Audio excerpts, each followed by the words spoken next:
اور اس کا طریقہ بھی انبیاء کرام علیہ السلام نے بتایا اور نبی علیہ السلام نے بتایا.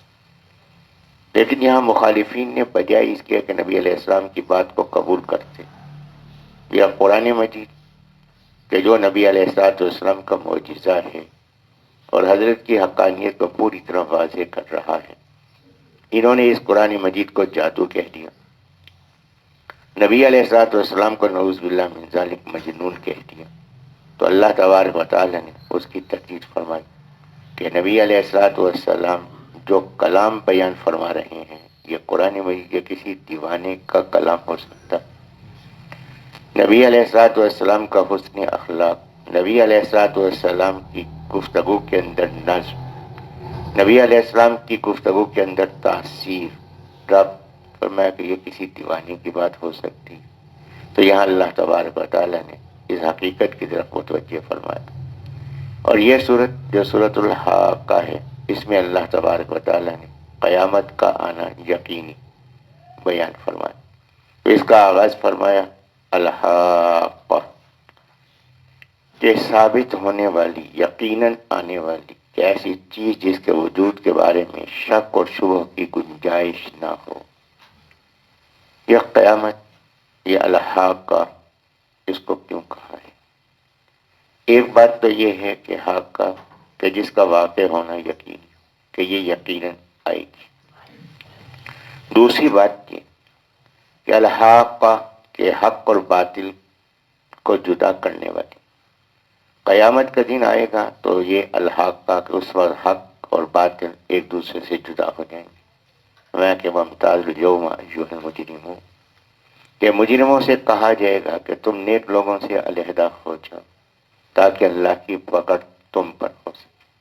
کہ دنیا کے اندر تم اللہ کے عذاب سے بچتے رہے ہو نیک لوگوں کی برکات سے، کہ ان کی وجہ سے اللہ نے تمہیں اپنی گرفت میں نہیں لی، لہذا علیحدہ ہو جاؤ. تو حق علیحدہ، باطل علیحدہ.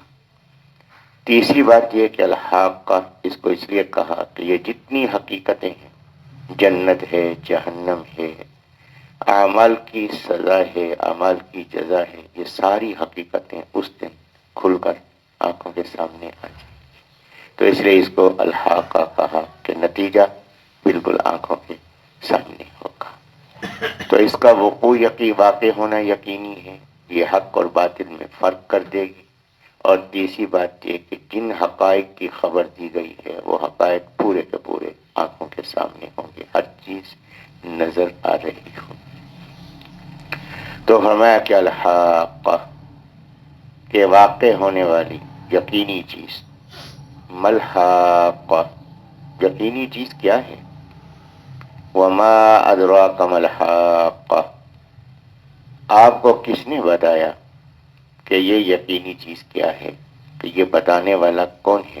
وہ اللہ ہے. اللہ کے سوا کوئی بتا ہی نہیں سکتا. وہاں یہاں اللہ نے ما فرمایا، من نہیں فرمایا. کہ اگر من ہوتا تو اس کے معنی ہوتے کہ کون انسان ہے جو آپ کو یہ بتا سکے. یہاں اللہ نے من فرمایا کہ کوئی مخلوق بھی ایسی نہیں، انسان غیر انسان، جو آپ کو اس قیامت سے آگاہ کر سکے. کیوں؟ اس لیے کہ اس کا علم تو اللہ تبارک و تعالیٰ کو ہے. تو اللہ تبارک و تعالیٰ ہی نے آپ کو اس کی خبر دی ہے. جب اللہ کی خبر ہے تو اس کے اندر شک اور شبہ کی گنجائش کیسے ہو سکتی؟ تو اللہ کی خبر تو یقینی خبر. ایک بات کا اعلان ہو اور اعلان کے مطابق عمل نہ ہو، اس کے دو سبب ہو سکتے. ایک سبب یہ ہو سکتا ہے کہ اعلان کرنے والے کا ارادہ بدل گیا، اللہ کے ہاں تبدیلی نہیں. دوسرا سبب یہ کہ رکاوٹ پیش آ گئی کہ اس کو وہ کام کرنے نہیں دیا. اللہ کے ہاں کوئی رکاوٹ نہیں، تو لہذا اس کا واقع ہونا یہ یقینی ہے، اس کے اندر شک اور شبہ کی گنجائش نہیں ہو سکتی. اب فرمایا کہ اے نبی علیہ السلام، صرف آپ کی قوم نہیں جھٹلا رہی، آپ کا انکار نہیں کر رہی، بلکہ پہلی قومیں بھی ایسا کر چکی. اور جب پہلی قوموں نے ایسا کیا تو ہم نے ان کو اپنی پکڑ میں دیا. تو یہاں اللہ تبارک و تعالی نے چند قوموں کا ذکر فرمایا ہے بطور مثال کے. قوم سمود کا ذکر فرمایا، جس کی طرف حضرت صالح علیہ نبینا علیہ الصلوۃ والسلام نبی بنا کر بھیجے گئے، خود اسی قوم میں سے تھے. یہ قوم آباد تھی کہاں؟ موجودہ سعودی عرب کے شمال میں، ملک شام تھا یہ قوم آباد تھی۔ آج بھی ان کے کھنڈرات وہاں پر موجود ہیں، علامات موجود ہیں۔ یہ قوم اس قدر ترقی پسند تھی، اس قدر ترقی یافتہ تھی کہ پہاڑوں کے اندر انہوں نے اپنے مکانات تراشے تھے اور اس میں رہتے تھے۔ ان کو کمال مہارت حاصل تھی، اور اس دور کے اندر یہ مہارتیں تو آج اس کی نشانی مصر کے اندر بھی موجود ہے، جس کو اہرام مصر کہتے ہیں، اہرام جمع ہے۔ تو یہ بنے ہوئے ہیں کس پہ؟ پہاڑوں کے اوپر، اور اس میں ایک ایک جو پتھر لگا ہے وہ 75 من کا ہے، اور اس کی جو اونچائی ہے وہ 400 فٹ کی ہے، کہ پہاڑ کے اوپر 400 فٹ تک یہ بنانا، 75 من کا ایک ایک پتھر، اور اس پتھر کے اوپر دوسرا پتھر رکھنا، وہ اس کے لیے مسالہ اوپر لے جانا، جبکہ کرین وغیرہ کا اس وقت تصور بھی نہیں ہو سکتا، تو کس طرح انہوں نے اوپر پہنچایا اور کس طرح اس کو ایک دوسرے کے ساتھ نصب کیا۔ آج صدیوں نہیں، ہزاروں سال گزر چکے ہیں اور ابھی تک وہ برقرار ہے۔ تو اس زمانے کے اندر فرمایا کہ یہ مہارت انسان کو حاصل تھی، تو قوم سمود اس قدر مہارت والی قوم۔ تو فرمایا کہ آج بھی اس کے کھنڈرات موجود ہیں، اور یہاں بامیان کے اندر، افغانستان کے اندر بھی اس کی مثال موجود ہے کہ پہاڑ کے اندر ہی اندر مکانات کا ایک سلسلہ ہے بامیان کے اندر، اور اس میں بھی دو بت تھے، ایک طرف، ایک دوسری طرف، ایک مردانہ شکل کا، ایک زنانہ شکل کا، جس کو طالبان نے اپنے دور کے اندر ان کے چہروں کو ہٹا دیا۔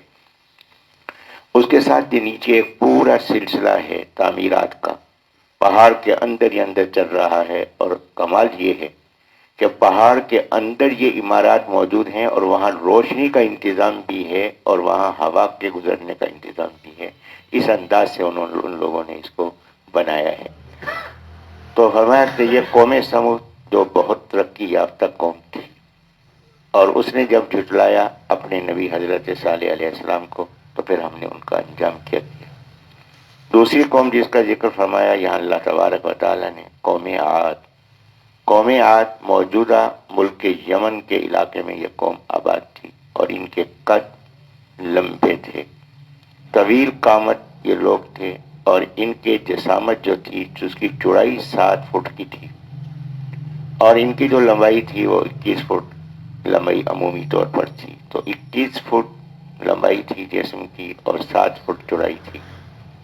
یہ قوم کہتی تھی کہ من اشد منا قوہ، کہ ہمارے مقابلے میں طاقت والا کون ہے، اتنی طاقت والی قوم۔ یہ قوم سمود سے پہلے تھی قوم عاد۔ تو قوم عاد میں نبی تشریف لائے حضرت ہود علیہ نبینا علیہ السلام، جو خود انہی میں سے تھے۔ تو یہ یمن کے جو پہاڑی ٹیلے ہیں، ان ٹیلوں میں یہ قوم آباد تھی۔ تو حضرت ہود علیہ السلام نے ان کو اللہ کا ڈر سنایا، نافرمانی کی، اللہ نے انجام بیان فرمایا۔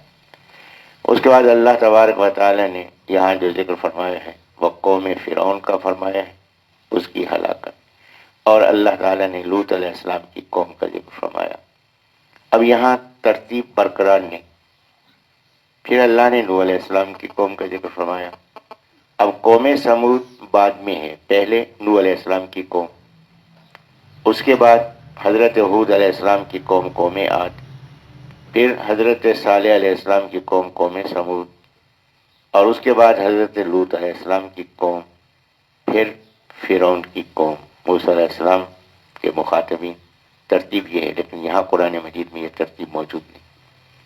یہاں اللہ تبارک و تعالیٰ نے پہلے قوم سمود کا ذکر فرمایا ہے، پھر قوم عاد کا ذکر فرمایا، پھر قوم فرعون کا ذکر فرمایا، پھر حضرت لوط علیہ السلام کی قوم کا ذکر فرمایا، پھر نوح علیہ السلام کی قوم کا ذکر فرمایا۔ یہ ترتیب زمانی لحاظ سے موجود نہیں۔ تو اس سے یہ بات معلوم ہوئی کہ قرآن مجید قصے کہانی کی کتاب نہیں، قرآن مجید عبرت اور تنبیہ کا مجموعہ ہے، ہدایت کا ذریعہ ہے، اور یہ ترتیب اس لیے اختیار کی گئی کہ یہ عذاب کے لحاظ سے ہے۔ قوم سمود پر عذاب آیا ہے ایک نوعیت کا، اور قوم عاد پہ عذاب آیا ہے اس سے زیادہ شدید، اور قوم فرعون پہ عذاب آیا ہے اس سے زیادہ شدید، اور لوط علیہ السلام کی قوم پہ عذاب آیا ہے اس سے زیادہ شدید، اور لوط علیہ السلام قوم پہ عذاب آیا ہے اس سے زیادہ شدید. تو شدت کے لحاظ سے یہ ترتیب بیان کی گئی ہے کہ تھوڑی کیفیت سے زیادہ کیفیت کی طرف ذکر کیا گیا ہے تاکہ مکمل تنبیہ ہو سکے، انسان کو نصیحت حاصل ہو سکے. تو یہاں پہلے مثال بیان فرمائے قوم سمود کی کہ اس میں سنبھلو، اگر اس میں سمجھ آ گئی بات ٹھیک ہے، نہیں سمجھ میں آئی تو پھر قوم عاد کا ذکر کیا کہ اللہ اس سے زیادہ عذاب دینے پر بھی قادر ہے. تو یہ ترتیب ہے شدت کے اعتبار سے. تو پہلے ذکر فرمایا قوم سمود کا، فرمایا کذبت جھٹلایا سمود قوم سمود نے، وعاد اور قوم عاد نے، بالقاریہ قاریہ کو یعنی قیامت کو، کہ قاریہ کہ دستک دینے والی، اتنی شدت سے آواز دینے والی کہ کسی اور طرف سے متوجہ بھی نہ ہونے دے. قارون کے ایک معنی دستک کے ہیں، زور کی آواز کے، اور قارون کے دوسرے معنی ریزہ ریزہ کرنا، کہ ہر چیز تباہ و برباد ہو جائے گی. یہ سورج، یہ چاند، یہ آسمان، یہ زمین، ہر چیز ختم ہو جائے گی. فرمایا کہ جب ہر چیز فنا ہوگی تو اس کی وجہ سے ایک آواز کی کیفیت ہوگی، شدید آواز ہوگی، اور یہ شدید آواز ایسی شدید ہوگی کہ کسی اور طرف متوجہ ہی نہیں ہونے دے گی. تو انسان کس حالت میں کھڑا ہوگا؟ فرمایا کہ انسان کی حالت یہ ہوگی کہ اس کے حواس برقرار نہیں ہوں گے، گھبراہٹ کی کیفیت ہوگی، ٹڈیوں کی طرح سے یہ انسان یکجا ہوں گے، جمع ہوں گے میدان حشر کے. یہ ذہانتیں، یہ اختیارات، یہ تکبر، یہ سارے غرور، یہ سب ختم ہو جائیں گے. تو فرمایا کہ اس انداز سے انسان کھڑا ہوگا. تو یہ قوم سمود نے اور قوم عاد نے جھٹلایا کس کو؟ قیامت کو. اب اللہ ان پر عذاب کا ذکر فرما رہے ہیں. فرمایا فاما سمود، لفظ اما کا استعمال اور لفظ اما کا استعمال، یہ دو لفظ استعمال ہوئے ہیں قرآن مجید کے اندر. جہاں لفظ اما ہے الف کے زیر کے ساتھ، وہاں تو بات یہ ہے کہ اگر آپ غور کریں تو اس سے نتیجہ یہ نکلے گا. تو اما جو ہے یہ اگر کے معنی میں ہے، اور یہاں اما ہے تو اما کا لفظ استعمال فرمایا اللہ تبارک و تعالیٰ نے تفصیل اور تاکید کے لیے، کہ جو بات بیان کی ہے تو اس کی تفصیل جاننا چاہو اور اس کو پڑھو.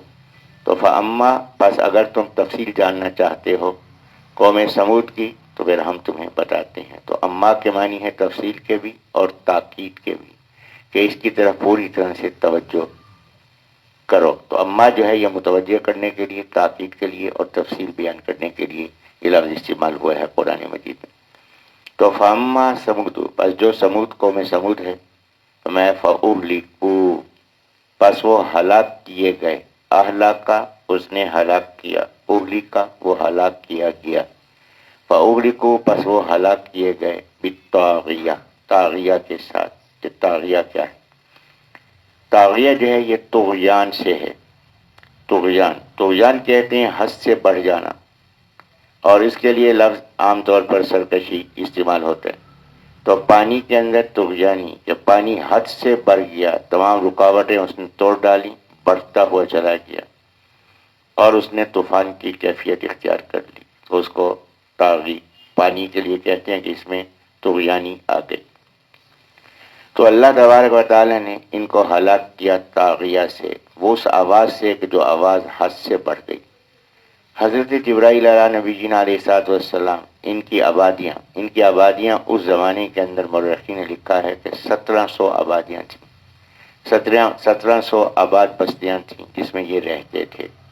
تو حضرت جبرائیل اسلام تشریف لائے اور کنارے پہ کھڑے ہوئے. کنارے پہ کھڑے ہو کے حضرت نے چیخ ماری. تو یہ آواز اتنی شدید تھی، حد سے بڑھی ہوئی آواز تھی جس میں کوئی رکاوٹ نہیں تھی.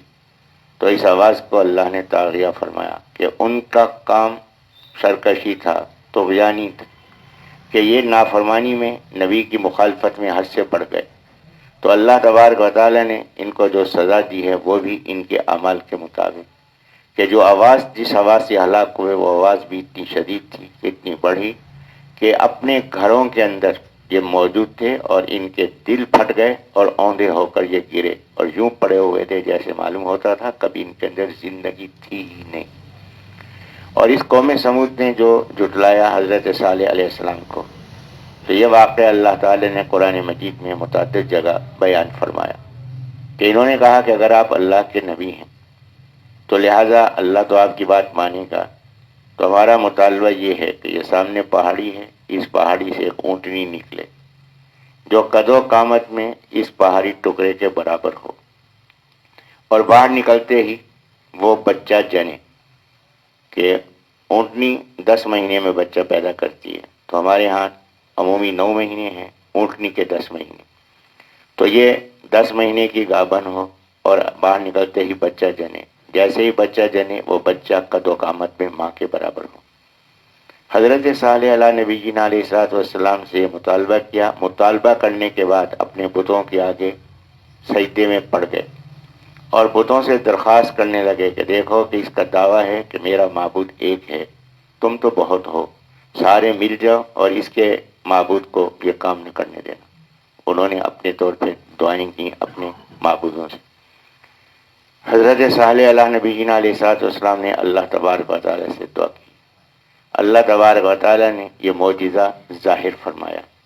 اب یہ اونٹنی مانگ بیٹھے، اونٹنی نکل آئی، اس نے بچہ بھی جنا۔ اب اس اونٹنی کی جسامت اتنی تھی کہ اس کو دیکھ کر ان کے جانور ڈر کے بھاگ جاتے، نہ وہ کھاتے نہ پیتے۔ نتیجہ یہ ہوا کہ دودھ کا نظام ختم ہو گیا۔ یہ اللہ تبارک و تعالیٰ کی رحمت اور نبی کا درد دل کہ جب صورتحال ان کے سامنے پیش کی گئی، حضرت اس بارے میں آپ مہربانی فرمائیں، تو حضرت فرما دیتے خود تم نے تو مانگا ہے، اب مجھ سے کیا کہتے ہو؟ نہیں، یہ ہے نبی کا درد دل کہ حضرت صالح علیہ السلام نے اللہ تعالیٰ سے دعا کی۔ اللہ تبارک و تعالیٰ نے فرمایا کہ ٹھیک ہے، تو ان سے بات کہہ دو کہ ایک دن تمہارا ہوگا پانی کا، ایک دن اس اونٹنی کا ہوگا۔ جس دن تمہارے جانوروں کے لیے، جو دن تمہارے جانوروں کا ہوگا، اس دن یہ اونٹنی اللہ کے حکم پر غائب ہو جائے گی، اور جس دن اس اونٹنی کی باری ہوگی تم اپنے جانوروں کو گھروں کے اندر باندھ کے رکھنا۔ اب یہ سلسلہ شروع ہوا۔ اب جس دن جانوروں کی باری ہوتی تھی تو پانی بھی پیتے تھے، گھاس بھی کھاتے تھے، دودھ بھی دیتے تھے۔ اب جس دن ان کی باری نہ ہوتی، اونٹنی کی باری ہوتی، تو اب جانور اس دن تو دودھ نہیں دیتے تھے۔ اللہ نے پھر یہاں اپنی رحمت نازل فرمائی کہ یہ اونٹنی آتی اور پانی میں منہ ڈال کے کھڑی ہوتی، اور جب منہ ڈال کے کھڑی ہوتی تو پھر اجازت ہوتی کہ تم اس سے دودھ لے لو، اور اس وقت تک اونٹنی اس حالت میں رہتی جب تک کہ آخری آدمی بھی اپنی ضرورت کا دودھ نہیں لے لیتا تھا۔ تو ہمارا کہ یہ کیفیت تھی، لیکن اس کے باوجود اب انہوں نے فیصلہ کیا کہ اس کو قتل کرنا چاہیے اونٹنی کو۔ تو گزار بن سالف نام کا ایک آدمی جو ایک بازاری عورت کا گلیرہ تھا، تو اس نے کہا کہ میں اپنی بیٹی کی تجھ سے شادی کر دوں گی، لیکن میری ایک شرط ہے، وہ شرط یہ ہے کہ اس اونٹنی کو قتل کرو۔ جبکہ حضرت صالح علیہ السلام نے فرمایا کہ اس اونٹنی کو نقصان پہنچانے کی کوشش نہ کرنا، نتیجہ یہ ہوگا تم تباہ و برباد ہو جاؤ گے۔ لہذا اس بات کو انہوں نے نہ سمجھا، مخالفت کی، راستے میں بیٹھ گئے۔ جب یہ اونٹنی پانی پی کے واپس آ رہی تھی تو عزار بن صالح اور اس کے ساتھ دیگر افراد تھے، یہ 9 افراد تھے، 9 افراد کی جماعت تھی۔ تو انہوں نے اونٹنی کے پچھلے پاؤں جو ہے وہ کاٹے، تو اونٹنی نیچے گری۔ جب نیچے گری تو اس پر نیزوں سے اور تلواروں سے اس کے اوپر کود پڑے۔ اب جو بچہ تھا اس نے ماں کو دیکھا اس حالت میں، تو بچہ بھاگا۔ جب بھاگا تو ان کو جب ہوش آیا کہ اس بچے کو بھی تو ساتھ قتل کرنا ہے، اب یہ بچے کی طرف جب دوڑے ہیں تو بچہ جو ہے اسی پہاڑی ٹکڑے میں داخل ہو گیا جس سے اس کی ماں نکلی تھی، اور داخل ہونے سے پہلے اس نے 3 چیخیں ماری۔ 3 چیخیں مارنے کے بعد وہ پہاڑی میں غائب ہو گیا۔ تو حضرت صالح علیہ السلام سے انہوں نے آ کے یہ بات کہی، تو حضرت صالح علیہ السلام پھر نبی کا درد دے، فرمایا کہ تمہارے لیے تنبیہ ہے، یہ 3 چیخیں بتا رہی ہیں کہ تمہارے پاس 3 دن کی مہلت ہے، اور اس کی علامت یہ ہوگی کہ پہلے دن تمہارے چہرے زرد ہو جائیں گے، دوسرے دن تمہارے چہرے سرخ ہو جائیں گے، تیسرے دن تمہارے چہرے سیاہ ہو جائیں گے، اور چوتھے دن تم پر عذاب آ جائے گا۔ لہذا تمہیں چاہیے کہ ابھی سے تم توبہ کر لو۔ اور نہیں تو ان علامتوں میں توبہ کر لو، 3 دن کی مہلت ہے، اور اس کے بعد تمہاری تباہی یقینی ہے۔ تو انہوں نے کہا کہ جب ہماری تباہی ہوگی تو دیکھا جائے گا، پہلے تو ہم آپ کو ختم کرتے ہیں۔ تو یہ 9 افراد حضرت صالح علیہ السلام پر حملہ آور ہوئے تو اللہ نے پتھروں کی بارش برسائی اور یہ 9 افراد ہلاک ہوئے۔ اللہ نے ان صالح علیہ السلام کی حفاظت فرمائی، اور اس کے بعد 3 دن کے بعد اسی طریقے سے عذاب آیا کہ حضرت جبرائیل علیہ السلام نے چیخ ماری، اور یہ پوری کی پوری قوم جو مخالفین کی تھی، جو ایمان لانے والے تھے صالح علیہ السلام کے، ان کو اللہ نے حکم دیا کہ آپ ایک طرف ہو جائیں۔ وہ ایک طرف ہو گئے، اور باقی قوم جو ہے وہ اس پہ الحاق ہوئی ایک چیز سے۔ فرمایا کہ یہ حد سے بڑھیں، تو اللہ تبارک و تعالیٰ نے بھی حد سے بڑھنے والی آواز سے ان کو ہلاک کیا، اور اس کے بعد اللہ نے قوم عاد کی ہلاکت کا ذکر فرمایا، جس پر انشاءاللہ کل گفتگو ہوگی۔ اللہ مجھے بھی آپ کو بھی ہدایت کاملہ نصیب فرما دے، اور اللہ کے غضب سے اللہ کے در فرمایا کہ ان لوگوں نے، قوم سمود نے، قوم عاد نے، اس قیامت کو جو اپنی طرف متوجہ کرنے والی چیز ہے اس کو جھٹلایا، غفلت کی زندگی اختیار کی۔ فرمایا اس کی تفصیل یہ ہے کہ انہوں نے کیا کیا اور ہم نے کیا کیا۔ فَأَمَّا ثَمُودُ، پس جو قوم سمود ہے، یہ قوم سمود، یہ بات گزارش کی گئی تھی کہ موجودہ سعودی عرب کے شمال اور ملک شام کی یہ سرحد متصل ہے، یہ قوم یہاں آباد تھی، یہ تبوک کا علاقہ، آج بھی یہاں کھنڈرات موجود ہیں، عمارات موجود ہیں۔ پہاڑوں کو تراش کر یہ اپنے مکانات بناتے تھے، اور آج کے دور میں سائنسی ترقی کے باوجود بھی ان کے جو کمالات تھے تعمیرات کے سلسلے میں، آج کی ترقی یافتہ کیفیت بھی اس کا مقابلہ نہیں کر سکتی، جس قدر اللہ نے ان کو صلاحیت عطا فرمائی تھی۔ فرمایا کہ جو سمود ہیں، اور اس میں تشریف لائے حضرت صالح علیہ نبینا علیہ الصلوۃ والسلام، فَأُهْلِكُوا، پس وہ ہلاک کیے گئے، بالطاغیہ، حد سے بڑھی ہوئی آواز سے۔ کیوں کہ طاغیہ، کہ یہ طغیانی اور سرکشی میں تھے، یہ حد سے بڑھ گئے تھے، جب حد سے بڑھ گئے تو ان کو ہلاک کیا ہم نے، طاغیہ، حد سے بڑھی ہوئی آواز سے۔ کہ حضرت جبرائیل علیہ نبینا علیہ الصلوۃ والسلام ان کی آبادیوں کے کنارے پہ کھڑے ہوئے، ایک چیخ ماری، ان کی حالت یہ ہو گئی کہ دل پھٹ گئے، یوں اوندھے پڑے ہوئے تھے، معلوم ہوتا تھا جیسے کبھی ان میں زندگی تھی ہی نہیں۔ یہ ساری صلاحیتیں، یہ ساری قوتیں، یہ ساری قابلیتیں سب بیکار۔ تو اس بارے میں یہ بات قرآن مجید میں اللہ نے فرمائی ہے کہ حضرت صالح علیہ نبینا علیہ الصلوۃ والسلام جو اسی قوم سے تعلق رکھتے تھے، انہوں نے قوم کو دعوت دی، قوم نے قبول نہیں کی۔ انہوں نے مطالبہ کیا کہ اس پہاڑی ٹکڑے سے ایک اونٹنی نکلے، وہ اس پہاڑی ٹکڑے کی جسامت کے برابر ہو، اور باہر نکلتے ہی بچہ جنے، اور وہ بچہ قد و قامت میں ماں کے برابر ہو۔ پھر وہ بتوں کے آگے جھک گئے، سجدہ ریز ہوئے کہ دیکھو کہ یہ دعویٰ کرتا ہے کہ میرا ایک معبود ہے، تم تو بہت سے ہو، لہذا سارے مل جاؤ اور اس کے اکیلے معبود کو ناکام کر دو۔ اللہ تبارک و تعالیٰ سے صالح علیہ السلام نے دعا کی، دعویٰ نہیں ہے، اللہ کا نبی تو اللہ سے مانگتا ہے۔ انہوں نے دعا کی، اللہ نے دعا کو قبول فرمایا، اور یہ معجزہ ظاہر ہو گیا۔ یہی بات سمجھنے کے لیے کافی تھی، عقل کا اگر استعمال کر لیا جاتا۔ ایک ہے عقل معاش، ایک ہے عقل معاد۔ عقل معاش وہ ہے جو دنیا کے بارے میں ہے، اور عقل معاد وہ ہے جو آخرت کے بارے میں ہے۔ عقل معاش بظاہر خوبی ہے، حقیقت میں خوبی نہیں۔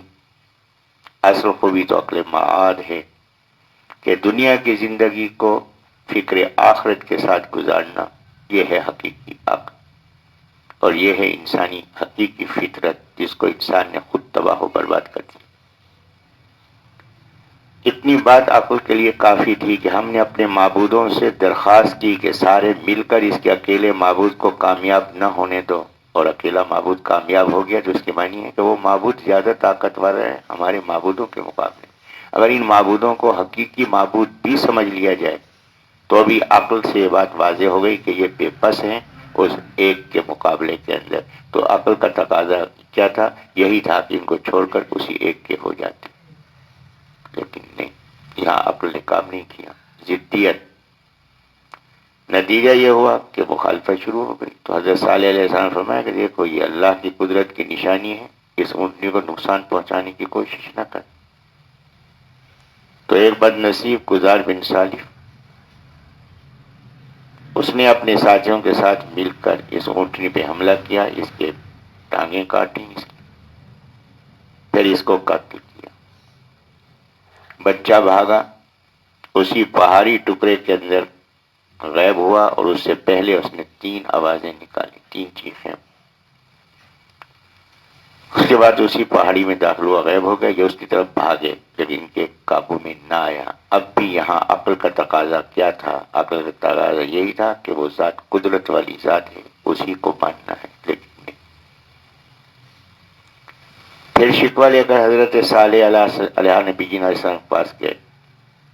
انہوں نے فرمایا یہ 3 آوازیں، یہ تنبیہ ہے، پہلے دن تمہارے چہرے زرد ہوں گے، دوسرے دن تمہارے چہرے سرخ ہوں گے، تیسرے دن تمہارے چہرے سیاہ ہوں گے، چوتھے دن عذاب ہے۔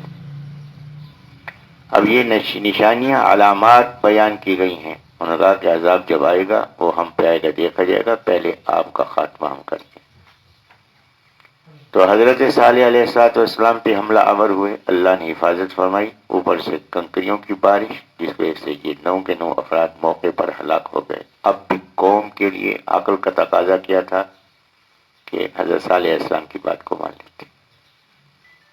اتنی تنبیہات، اتنے مواقع سوچنے کے، لیکن نہیں۔ بد نصیبی جب غالب ہو تو انسان کا ذہن اس طرف نہیں چلتا۔ وہی ہوا، 3 دن کے بعد یہ تباہ و برباد ہو۔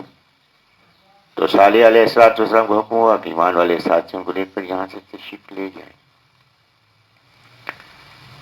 تو اس قوم کی ہلاکت ہوئی، تو اللہ نے فرمایا کہ ہم نے جو ان کو ہلاک کیا، 1700 بستیاں تھیں، مورخین نے لکھا ہے، اور 1700 بستیوں کے افراد لمحے ہی میں دنیا سے گزر گئے۔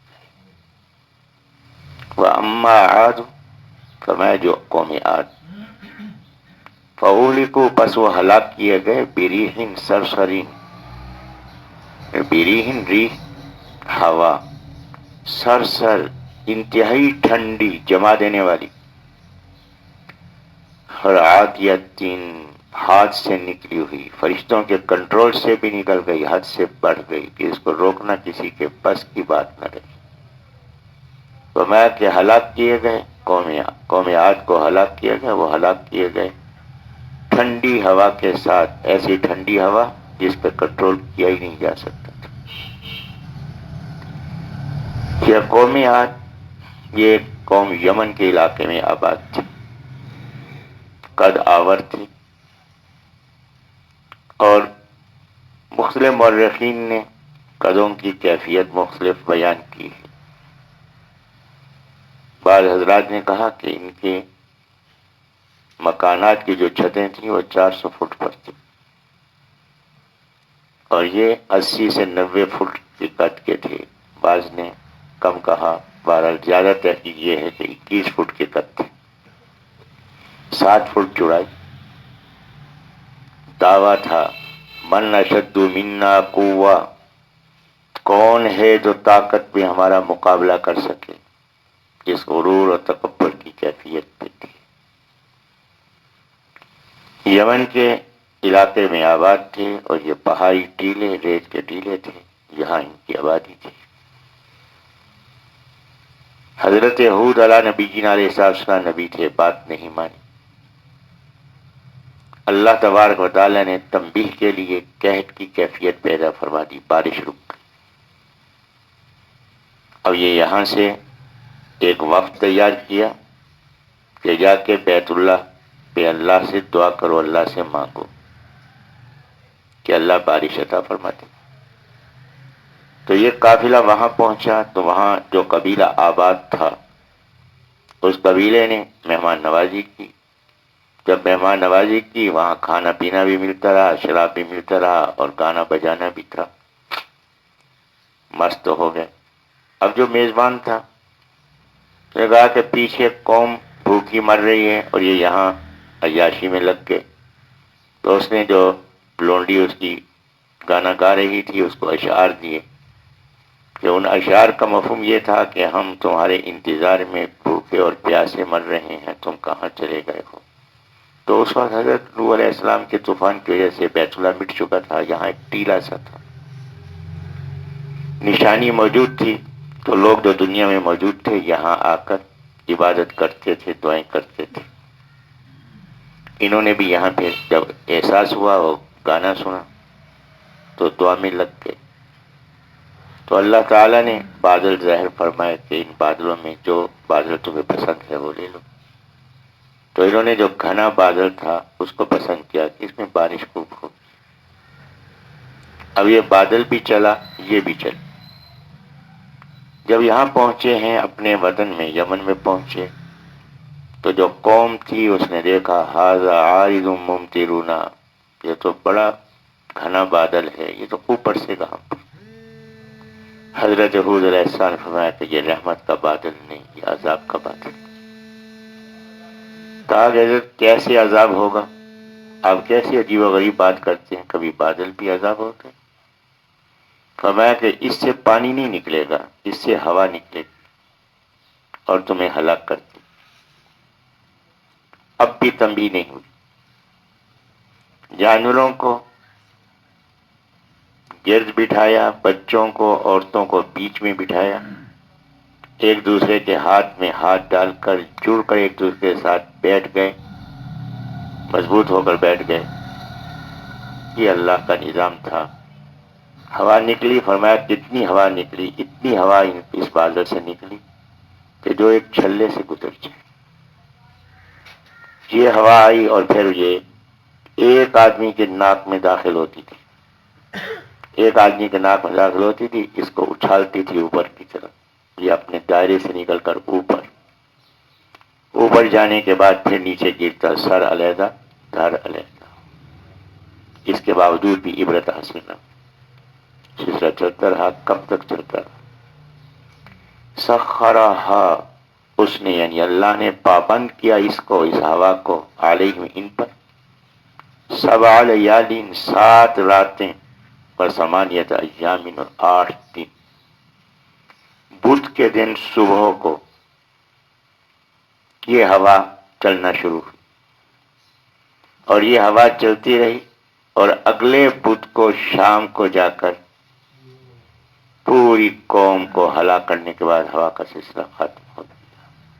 7 لیالین و 8 ایام. فرمایا کہ یہ ہوا حسومن، حاسم یحسم حسومن کے معنی ہے کاٹ کے رکھ دینا، اور حسومن کے دوسرے معنی ہوتے ہیں لگاتار. فرمایا کہ یہ 7 رات اور 8 دن یہ لگاتار چلتی رہی، کوئی وقفہ درمیان میں نہیں آیا. حضر القوم، بس تو دیکھتا ہے قوم کو، فیہا اس میں، اس ہوا میں، سرعا، سرعا جمع ہے، اس کا واحد ہے سریعن. سریعن کے معنی ہے بے بسی کی کیفیت میں زمین پر گرا ہوا. سرعا جمع ہے تو بے بسی کی حالت میں زمین پر گرے ہوئے تھے. کیسے گرے ہوئے تھے؟ کأنہم، گویا کہ وہ اعجاز نخل خاویہ. اعجاز جمع ہے، واحد ہے عجز. عجز جو ہے یہ تنے کو کہتے ہیں. نخل کھجور، خاویتن کھوکھلا، کھوکھلے کھجور کے درختوں کے تنوں کی طرح زمین پر پڑے ہوئے تھے. لمبے کٹ کے تھے تو ایسے پڑے ہوئے تھے. فما فہل تری لہم من باقیہ، کیا تو دیکھتا ہے ان میں سے کسی کو باقی؟ کیا ایک فرد بچ سکا کہ ایک فرد باقی رہ سکا؟ نہیں رہ سکا. وہ یہ ہے اللہ کی قوت، اللہ کی گرفت کا نمونہ، اور جس کا نمونہ یہ ہے اس کی گرفت جو ہے وہ کتنی ہو۔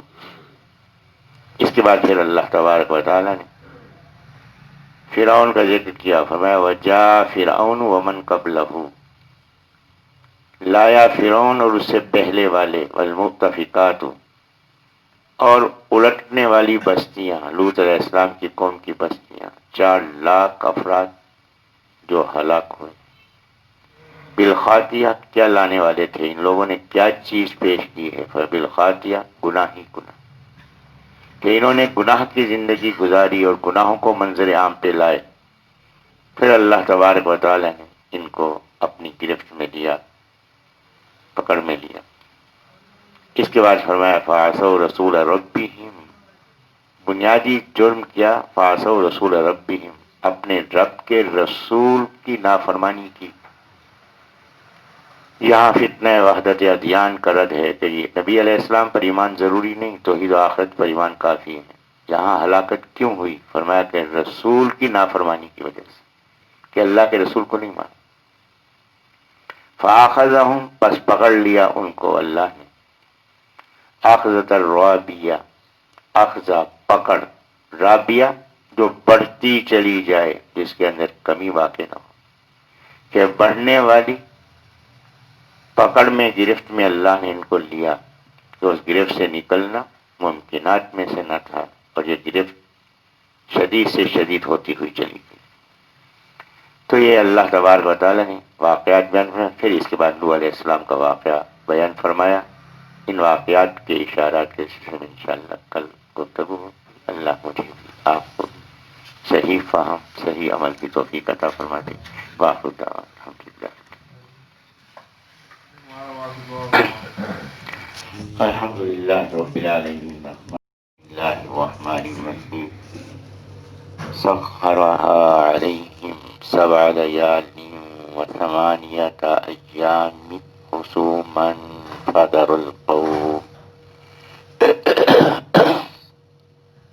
فترى القوم فيها سرعا كأنهم أعجاز نخل خاوية فهل ترى لهم من باقية وجاء فرعون ومن قبله والمؤتفكات بالخاطئة فعصوا رسول ربهم فأخذهم أخذة رابية إنا لما طغى الماء حملناكم في الجارية لنجعلها لكم تذكرة وتعيها أذن واعية صدق الله العظيم۔ اعوذ باللہ، میں پناہ میں آتا ہوں اللہ، من الشیطان الرجیم، نہایت مردود شیطان سے۔ بسم اللہ، اللہ کے نام کے ساتھ، الرحمن جو بے حد مہربان ہے، الرحیم نہایت رحم والا ہے۔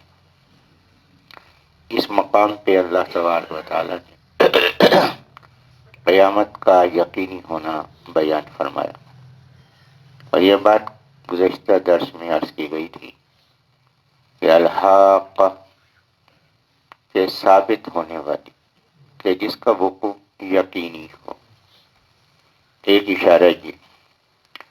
دوسرا اشارہ یہ ہے کہ اس کا، یہ دنیا کے اندر جو لوگ اس کا انکار کرنے والے ہیں، وہ بھی قیامت کے دن اس کو اپنی آنکھوں کے سامنے دیکھیں گے، اور اس کا اقرار تو کرنا ہی کرنا ہے، پچھتاوے کی کیفیت میں ہوگی۔ فرمایا کہ یہ وہ دن ہوگا جس میں حق اور باطل پوری طرح سے ممتاز ہوگا، کہ دنیا کے اندر حق اور باطل کو علمی طور پر ممتاز کیا گیا ہے، کہ انبیاء علیہ السلام تشریف لائے، انہوں نے حق کی نشاندہی کی، تو یہ حق کی نشاندہی علمی ہے، اور قیامت کے دن یہ عملی صورت میں حق اور باطل کے درمیان امتیاز ہوگا۔ فرمایا کہ ممتاز اليوم ایھا المجرمون، کیا مجرموں کہ آج تم ممتاز ہو جاؤ، ایک طرف ہو جاؤ، تاکہ عذاب کی گرفت تم پر ہو، اور ایمان والوں کی برکات کی وجہ سے تم کسی طرح سے بھی سعادت مند نہ بن سکو۔ تو فرمایا کہ اس کے بعد اللہ تعالیٰ نے یہ بات فرمائی ہے تو آخرت کی بات ہے، اور آخرت کی خبر کتنی یقینی ہے فرمایا اس کا اندازہ دنیا کے واقعات سے کرنا۔ اس سے پہلے بڑی بڑی قومیں اللہ نے ہلاک کی اور کوئی ان کو اللہ کی گرفت سے بچا نہیں سکا، اور ان ہلاکتوں کی خبر بھی پہلے دی گئی۔ تو اللہ تعالیٰ نے پہلے قوم سمود کا ذکر فرمایا جس کے نبی حضرت صالح علیہ نبی جینا علیہ السلام، پھر اللہ تعالیٰ نے قوم عاد کا ذکر فرمایا، یہاں نبی حضرت ہود علیہ نبی جینا علیہ السلام۔ تو فرمایا کہ یہ واقعہ کل کے درس میں ہو چکا ہے کہ اللہ تعالیٰ نے بادل میں سے ہوا نکالی جس کی وجہ سے پوری قوم ہلاک ہوئی، اور یہ ہوا چلی ہے 7 رات اور 8 دن، بدھ کو صبح کے دن یہ ہوا شروع ہوئی، اگلے بدھ شام کے وقت میں یہ ہوا مکمل ہوئی، اس لحاظ سے کہ جتنے بھی یہ تھے سارے کے سارے ہلاک ہو گئے۔ جو ایمان لانے والے تھے حضرت ہود علیہ نبی جی علیہ السلام کے ساتھ وہ ایک طرف ہو گئے، تو وہاں ایک دائرہ کھینچا، اس دائرے کے اندر وہ رہے، اور وہاں اللہ تعالیٰ نے ان کی حفاظت فرمائی کہ ہوا وہاں نہ جا سکے۔ فرمایا کہ سخرہا کہ اللہ تبارک و تعالیٰ نے مسخر کر دیا اس کو، یعنی اس ہوا کو، علیہم ان 7 لیالین 7 رات و 8 ایام 8 حسومن۔ حسومن کے 2 معنی ہیں، ایک یہ مصدر ہے جس کے معنی ہے کسی کام کا لگاتار ہونا، کہ یہ ہوا مسلسل چلتی رہی، کوئی وقفہ نہیں تھا، اور دوسرا مفہوم یہ ہے کہ یہ حسومن یہ جمع ہے حاسمن کی۔ حاسمن کہتے ہیں کاٹ کے رکھ دینے والے کو، کہ اس ہوا نے کاٹ کے رکھ دیا ان سب کو۔ فرمایا فادر القوم، پر تو دیکھتا ہے اس قوم کو، ان لوگوں کو، فیہا اس میں سرعا، سرعا جمع ہے، اس کا واحد ہے سریعون، سریعون جس کو زمین پر گرا دیا گیا ہو، تو سرعا یہ زمین پر گرے ہوئے پڑے تھے، کیسے؟ کأنہم گویا کہ وہ اعجاز نخل خاویہ، خاویہ کھوکھلے، نخل کھجور کے درخت، اعجاز تنے، یہ اعجاز جمع ہے، اس کا واحد ہے عاجزون، تنے کو کہتے ہیں، تو کھجور کے کھوکھلے تنوں کی طرح سے پڑے ہوئے تھے، سر علیحدہ تھے، جسم علیحدہ تھے۔ فہل ترا، بس کیا تو دیکھتا ہے، لہم ان میں سے من باقیہ کسی کو باقی رہنے والا، کوئی چیز ان کی باقی رہی، تباہ و برباد۔ اس بات فرمایا کہ وجاء فرعون،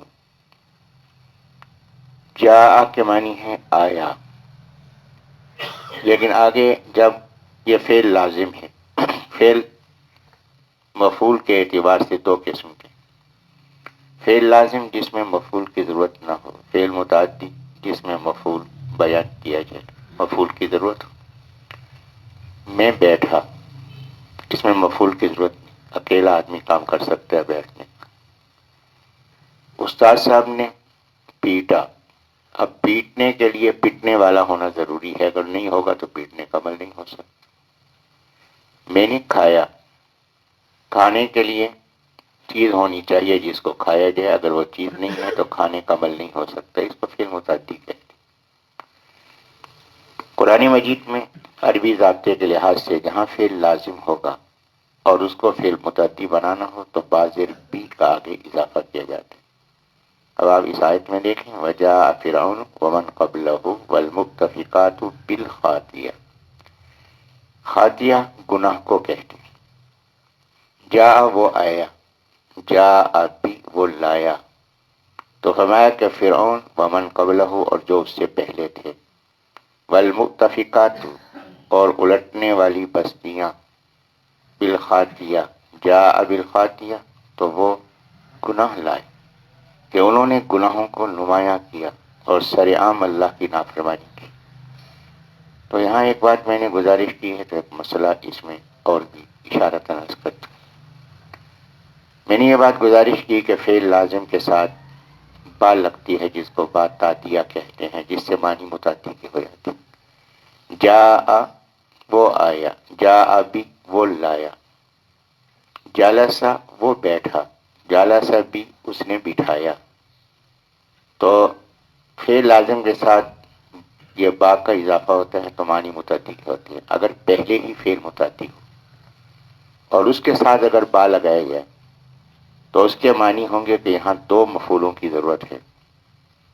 تو آج ایک مسئلہ، آج کے دور کے اندر ایک مسئلہ بڑا جو چل رہا ہے کہ جو امام کے پیچھے سورۃ فاتحہ نہیں پڑھتا اس کی نماز بھی نہیں ہوتی۔ بخاری شریف کی حدیث ہے، لا صلاۃ نہیں نماز لمن لم یقرأ بفاتحۃ الکتاب، جس نے سورۃ فاتحہ نہیں پڑھی۔ اب آپ یہاں دیکھیں کہ پڑھنا جو ہے یہ فعل متعدی ہے، اس لیے کہ میں نے پڑھا، کوئی چیز پڑھنے کی ہوگی تو میں پڑھوں گا، پڑھنے کا عمل ہو تو یہ فعل متعدی ہے۔ اب یہاں نبی علیہ السلام کے ارشاد گرامی میں با ساتھ ہے، تو فعل متعدی کے ساتھ جب با ہے تو اس کے معنی ہے اس کے ساتھ دوسرا مفعول چاہیے۔ تو لا صلاۃ لمن لم یقرأ بفاتحۃ الکتاب کے معنی ہے کہ نہیں ہوتی نماز اس شخص کی جو فاتحہ کے ساتھ مزید حصہ نہیں پڑھتا۔ تو اس میں صرف سورۃ فاتحہ نہیں بلکہ سورۃ فاتحہ کے ساتھ مزید حصہ ہے۔ اس سے مسئلہ واضح ہو جاتا ہے کہ بخاری شریف کے اندر حدیث ہے سورۃ فاتحہ کا پڑھنا سب کے لیے ضروری ہے۔ آئیے میرے محترم، ہمارا آپ سے سوال ہے کہ یہاں بات تادیہ کا ہے، نہیں ہوتی نماز اس شخص کی جو سورۃ فاتحہ کے ساتھ مزید حصہ نہیں پڑھتا۔ اگر آپ کے فہم کے مطابق، آپ کے کہنے کے مطابق اس میں مقتدی بھی شامل ہے، تو کیا آپ کا مقتدی سورۃ فاتحہ کے بعد مزید حصہ پڑھتا ہے قرآن کا؟ نہیں، تو آپ نے حدیث پہ آدھا عمل اختیار کیا ہوا ہے، آدھا عمل چھوڑا ہوا ہے۔ تو جب دعویٰ ہے کہ ہم حدیث پر عمل کرتے ہیں تو حدیث پہ پورا عمل ہونا چاہیے۔ تو جس طرح تمہارے امام کے لیے ضروری ہے کہ سورۃ فاتحہ کے ساتھ مزید حصہ پڑھے، اگر تم اس حدیث کو مقتدی کے لیے بھی سمجھتے ہو کہ تمہارے مقتدی کو اس سورۃ فاتحہ کے ساتھ مزید حصہ پڑھنا چاہیے، لیکن تمہارا مقتدی سورۃ فاتحہ کے ساتھ مزید حصہ نہیں پڑھتا، تو یہ تم نے استثناء کہاں سے نکالا؟ ہمارا استثناء یہ ہے کہ یہ حکم یہ امام منفرد کے لیے ہے، مقتدی اس میں شامل نہیں۔ مقتدی کے لیے نبی علیہ السلام کا حکم علیحدہ ہے، فرمایا کہ اذا قال الامام غیر المغضوب علیہم ولا الضالین فقولوا آمین، کہ تم آمین کہو گے لیکن غیر المغضوب علیہم ولا الضالین کون پڑھے گا؟ یہ امام پڑھے گا۔ اور نبی علیہ السلام نے فرمایا کہ من کان لہ امام فقراۃ الامام لہ قراءۃ، جو امام کے پیچھے نماز پڑھ رہا ہے تو امام کے قرآن پڑھنے سے مقتدی کے قرآن پڑھنے کا جو فرض ہے وہ ادا ہو جائے گا۔ لہذا مقتدی کا حکم علیحدہ موجود ہے کہ سورۃ فاتحہ بھی قرآن ہے، قرات کے طور پر پڑھا جاتا ہے سورۃ فاتحہ کو، تو اس لحاظ سے ہمارا استثناء دوسری احادیث کے اندر موجود ہے۔ لیکن آپ کا استثناء جو ہے وہ کیا ہے؟ اگر آپ اس حدیث کو مقتدی کے لیے بھی سمجھتے ہیں تو پھر آپ کے مقتدی کو سورۃ فاتحہ کے ساتھ مزید حصہ بھی پڑھنا چاہیے، کہ یہاں بات تادیہ کا موجود ہے۔ بہرحال یہاں اللہ تعالیٰ نے بات فرمائی کہ فرعون کا ذکر فرمایا اور والمؤتفقات، کہ حضرت لوط علیہ نبی علیہ السلام کی بستیاں جن کو الٹا دیا گیا، جو علیہ السلام نے اپنے پر نوک پر ان کو اٹھایا، 4 لاکھ کی آبادی، اوپر پہلے آسمان کے قریب تک لے گئے۔ مورخین نے لکھا ہے، مفسرین نے بھی، کہ اتنا اونچا لے گئے کہ ان بستیوں کے کتوں کے بھونکنے کی آواز بھی پہلے آسمان کی مخلوق نے سنی، وہاں سے الٹا دیا، پھر اوپر سے پتھروں کی بارش ہوئی۔ یہاں ایک اور بات بھی قابل غور ہے، والمؤتفقات یہ اس میں فاعل ہے، الٹنے والی بستیاں، اور کتوں نے الٹی تھی، انہیں الٹایا گیا تھا۔ تو یہاں اس میں فاعل استعمال کیوں کیا گیا ہے؟ اس کو ہم اصطلاح ادب میں مجاز مرسل کہتے ہیں، کہ سبب بیان کیا جائے اور اس سے نتیجہ مراد ہو۔ تو یہاں اللہ تبارک و تعالیٰ نے والمؤتفقات کہا، یہ الٹنے والی، یہ خود تو نہیں الٹی تھی، الٹایا گیا تھا، لیکن کیوں الٹایا گیا؟ ان کے اپنے اعمال کی وجہ سے، تو اس لیے ان کو فاعل کے طور پر بیان کیا گیا کہ یہ کارنامے، یہ کرتوت یہ نہ اختیار کرتے تو ان کو نہ الٹایا جاتا، تو لہذا یہ الٹائے جانے کا سبب بذات خود تھے۔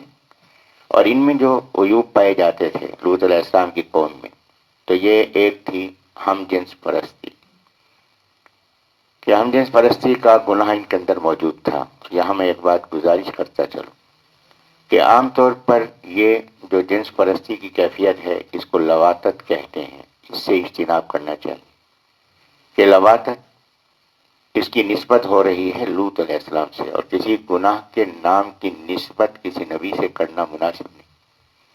ہمارے ہاں کتابوں میں عام طور پر ہمارے علماء حضرات بھی اس میں احتیاط نہیں فرماتے، تو ان کا یہ جو جنس پرستی کا عیب تھا اس کو لواطت سے تعبیر کرتے ہیں، تو اس کو لواطت کہنا مناسب نہیں، کیونکہ لواطت میں لوط علیہ السلام کے نام کے حروف موجود ہیں، تو اس لیے اس سے اجتناب ضروری ہے۔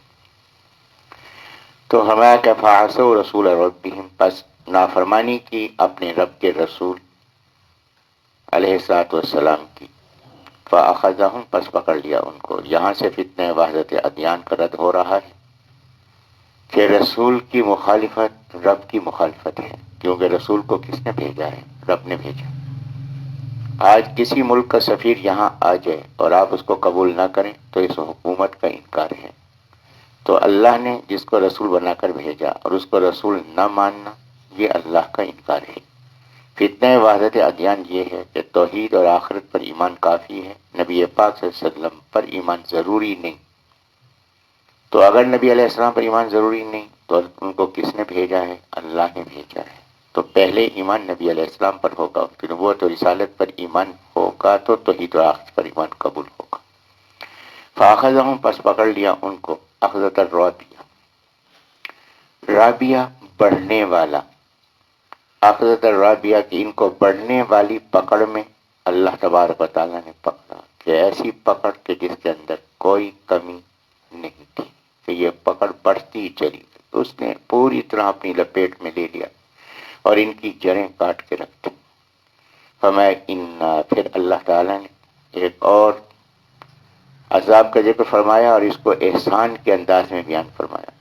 انا یقینا ہم نے لما طغى الماء، جس پر پانی بڑھ گیا، حملناکم، ہم نے تمہیں اٹھایا، فی الجاریاتی، کشتی میں۔ یہ حضرت نوح علیہ السلام کی قوم کی ہلاکت کا ذکر فرمایا۔ یہاں اللہ تعالیٰ نے جو اپنا احسان بیان فرمایا وہ یہ ہے کہ دیکھو کہ تم کس کی اولاد ہو؟ تم اولاد ہو ان لوگوں کی جن کو اللہ تعالیٰ نے کشتی میں سوار کرایا، اور یہ کشتی میں سوار کن کو کرایا؟ ان کو کرایا جو حضرت نوح علیہ السلام پر ایمان لائے۔ تو یہاں ایک اشارہ یہ ہے کہ جنہوں نے مخالفت کی ان کو ہم نے ہلاک کیا۔ ایک دوسری بات کہ تم کس کی اولاد ہو؟ تم ان لوگوں کی اولاد ہو جو نوح علیہ السلام پر ایمان لائے تھے، تو اگر اپنے والدین کا اگر تمہیں احساس ہے تمہیں بھی ان جیسا ہونا چاہیے، وہ بات تمہارے اندر بھی ہونا چاہیے۔ تو بیٹے کے لیے صفت یہ ہے کہ باپ کا انداز اختیار کرے۔ تو ہمارا کہ اللہ تعالیٰ نے تمہیں بچایا، تو یہاں ان کو تو نہیں بچایا، اللہ تعالیٰ نے آبا و اجداد کو بچایا۔ تو آبا و اجداد کو بچایا تو آبا و اجداد ذریعہ بنے ہیں ان کے وجود کا، یہ بھی مجاز مرسل ہے ہماری ادب کی اصطلاح کے اندر۔ تو ہمیں کہ یہ اللہ کا احسان یاد کرو کہ اللہ نے تمہیں محفوظ رکھا، اگر وہ لوگ محفوظ نہ ہوتے تو تم کہاں پیدا ہوتے؟ تو اللہ تبارک و تعالیٰ نے حضرت نوح علیہ نبی جین علیہ السلام کے بیٹوں سے آگے نسل کو چلایا ہے، تو لہذا تمہارے آبا و اجداد پہلے حضرت آدم علیہ السلام، اس کے بعد یہ حضرت نوح علیہ نبی جین علیہ السلام، ان کے بیٹے تمہارے آبا و اجداد ہیں، تمہیں بھی انہی کا تقلید کا اختیار کرنا چاہیے۔ تو فرمایا کہ لنجعلھا، تو یہ ہم نے کیوں اٹھایا کشتی کے اندر، ان کو کیوں سوار کیا، باقیوں کو ہلاک کر دیا، ان کو بچا لیا، کیوں؟ لنجعلھا، تاکہ ہم بنائیں اس کو، لکم، تمہارے لیے، تذکرۃ، نصیحت، کہ تمہیں عبرت حاصل ہو، وتعیھا، اور یاد رکھیں اس کو، اذن واعیہ، یاد رکھنے والے کان، اذن کان، واعیہ تو یہ وعیٌ ہے، یاد رکھنا، کان تو یاد نہیں رکھتے، یاد تو رکھتا ہے انسان کا دماغ، انسان کا دل، لیکن یہاں مجاز مرسل ہے، وہ کیا کہ یہ جو بات دل میں دماغ میں بیٹھے گی یہ کہاں سے داخل ہوگی؟ کان سے داخل ہوگی۔ توجہ سے سنیں گے تو پہلا مرحلہ ہے توجہ سے سننا. جب توجہ سے سنیں گے تو دوسرا مرحلہ ہے اس کا محفوظ رہنا. تو ہمیں کہ جو آدمی اس کو محفوظ رکھنا چاہتا ہے تو اس نصیحت کو توجہ سے سنے گا. یہاں ایک بات کی طرف اشارہ کر دوں، باقی بات انشاءاللہ کروں کہ یہاں اللہ تبارک و تعالیٰ نے ترتیب سے بیان نہیں فرمایا ان قوموں کا ذکر. ان قوموں کا ذکر اللہ نے ترتیب سے نہیں فرمایا. نوح علیہ السلام کی قوم پہلی قوم جو ہلاک ہوئی، اس کے بعد حضرت ہود علیہ السلام کی قوم عاد، پھر اس کے بعد حضرت صالح علیہ السلام کی قوم سمود، اس کے بعد حضرت لوط علیہ السلام کی قوم، پھر فرعون. لیکن یہاں ترتیب نہیں ہے. یہاں ترتیب کیا ہے؟ یہاں ترتیب ہے عذاب کی. یہاں ایک بات تو یہ معلوم ہوئی، قرآن مجید قصے کہانی کی کتاب نہیں، یہ عبرت کی کتاب ہے. تو یہاں واقعات جو بیان کیے گئے ہیں وہ عبرت کے لیے بیان کیے گئے. خوش نصیب ہیں جو اسے عبرت حاصل کرتے. تو یہ ترتیب دوسری ترتیب ہے، عذاب کی ترتیب ہے. قوم سمود پہ جو عذاب آیا ہے وہ ایک نوعیت کا تھا، ایک چیخ تھی. قوم عاد پہ جو عذاب آیا اس کے مقابلے میں وسیع عذاب ہے، اور وہ 7 رات اور 8 دن تک چلتا رہا. تو یہ عذاب طویل عذاب ہے. اس کے بعد جو ذکر فرمایا فرعون کا، تو فرعون کی جو ہلاکت ہے وہ پانی کے اندر ہوئی ہے. تو پانی کی طغیانی، مٹی، ہوا، اور پھر پوری کی پوری ہلاک ہونے والی جو فوج تھی اس کی لاشوں کا نہ ملنا، یہ اس کے مقابلے میں وسیع عذاب ہے. پھر حضرت لوط علیہ نبی جی علیہ السلام کی قوم کا ذکر فرمایا کہ جن کو نیچے سے اٹھا کے اوپر لے جایا گیا، پھر اوپر سے ان کو الٹا دیا گیا، پھر اوپر سے پتھروں کی بارش ہوئی. یہ عذاب اس کے مقابلے میں بڑا عذاب تھا. اس کے بعد حضرت نوح علیہ نبی جی علیہ السلام کے دور میں جو یہ عذاب آیا ہے طوفان نوح، تو اس کی کیفیت یہ تھی کہ اس نے ہر چیز کو مٹا دیا، اور یہ 40 دن تک کشتی جو ہے وہ پانی میں رہی ہے. اور اس کے بعد جو ہے وہ اتری ہے یہ کشتی جو ہے. 40 دن تک شب و روز یہ عذاب آتا رہا، اور یہ کشتی 6 مہینے کے بعد جو ہے وہ جا کے دودھی پہاڑ کی چوٹی پہ لگی ہے اور وہاں سے اترے ہیں. تو یہ عذاب زیادہ طویل عذاب تھا، تو اس لیے اس کا ذکر آخر میں کیا. تو یہاں جو ترتیب ہے وہ عذاب کی نوعیت کے لحاظ سے ہے. تو قرآن مجید فصاحت و بلاغت کا اعلیٰ نمونہ ہے. تو اس لیے جو چیز جس طرح بیان کی گئی ہے اس کے مقابلے میں تو کوئی بیان کیا ہی نہیں جا سکتا. تو اس لیے قرآن مجید کا چیلنج ہے کہ اس جیسا کلام بنا کر دکھا دو. یہ خالق کائنات کا کلام ہے جس کے اندر ہر بات فصاحت و بلاغت کے ساتھ موجود ہے اور اشارات ہیں.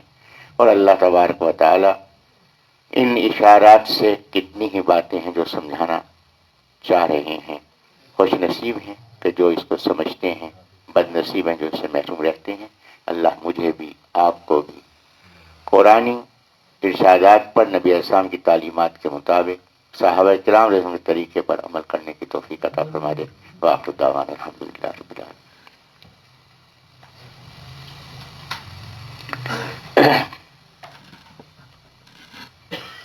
بسم اللہ الرحمن الرحیم. تجوید القرآن. تجوید القرآن میں ہم نے یہ بات پڑھی تھی کہ آواز کی مقداریں 3 ہیں، چھوٹی، درمیانی اور لمبی.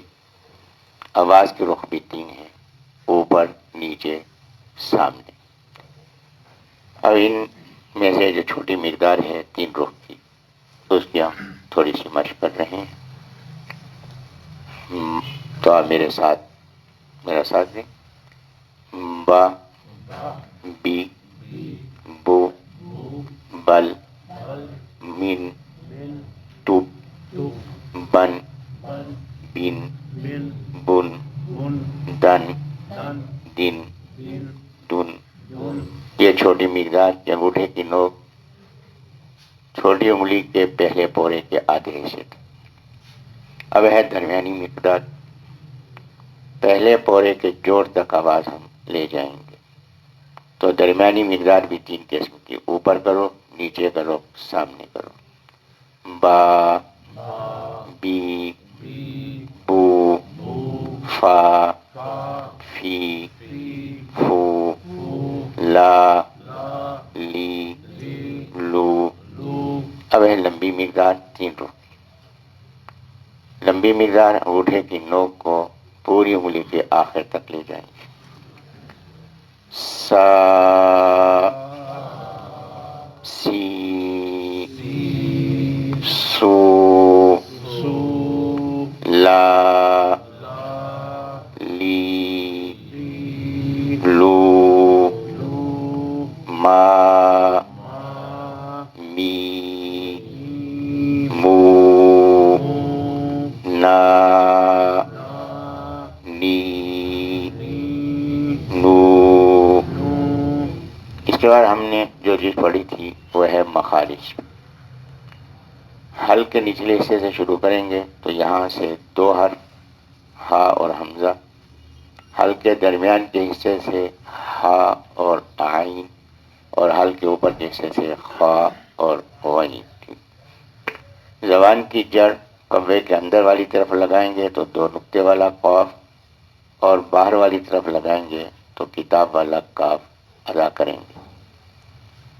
اب جو اعادہ ہو رہا ہے، اس اعادے میں زبان کے درمیان کا حصہ سامنے والے تالو سے لگے گا تو اس سے 3 حرف ادا ہوں گے، جیم، شین اور یا. اب ہم اس کو ادا کر رہے ہیں. زبان کے درمیان کا حصہ اوپر تالو کے ساتھ لگائیں گے ان حرفوں کو ادا کرتے ہوئے، تو یہ اس کا مخرج ہے. جا، جی. بس اس کا خیال فرمائیں گے کہ زبان کے درمیان کا حصہ اوپر تالو سے لگ رہا ہے کہ نہیں لگ رہا. اگر لگ رہا ہے تو ادائیگی درست ہو رہی ہے. جا، جی، جو، شا، شی، شو، یا، جی، یو. جی. تفسیر القرآن صفحہ نمبر 43، 40 اور 3، 43.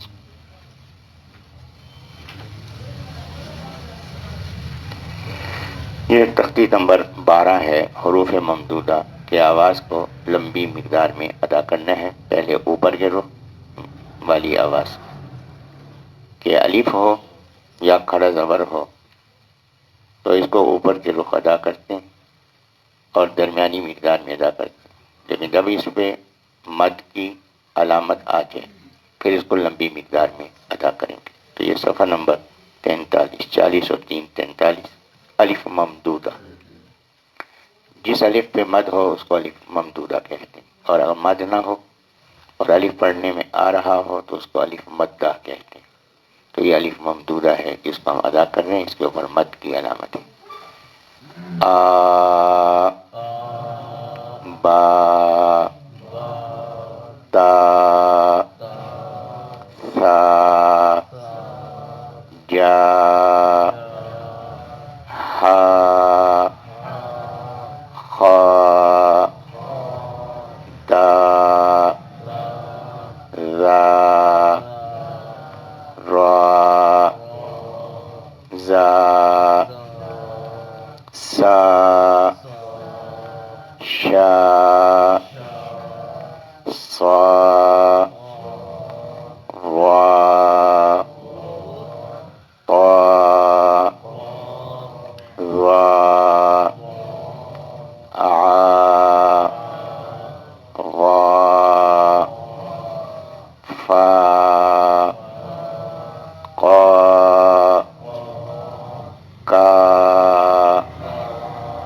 لا، ما، نا، وا، ہا، یا. اب یہ ہے کہ اگر مد کی علامت نہ ہو تو الف مدہ ہے تو اس کو درمیانی مقدار میں ادا کریں گے پہلے پورے کے جوڑ تک، اور اگر اس میں مد کی علامت آ جائے تو الف ممدودہ ہے، اس کو پوری انگلی کے آخر تک ادا کریں گے. اب یہ فرق کا خیال رکھتے ہوئے ہم اس کو اس وقت ادا کر رہے ہیں. اور یہ ترتیب یہ مخارج کی ترتیب ہے. یہ حلق کے نچلے حصے سے یہ شروع ہو رہا ہے سلسلہ اور ہونٹوں تک پہنچے گا. اب یہ حلق کے نچلے حصے سے اس کی ادائیگی شروع کر رہے ہیں. یہ اب درمیانی مقدار میں جہاں مد ہے وہاں لمبی مقدار. آ آ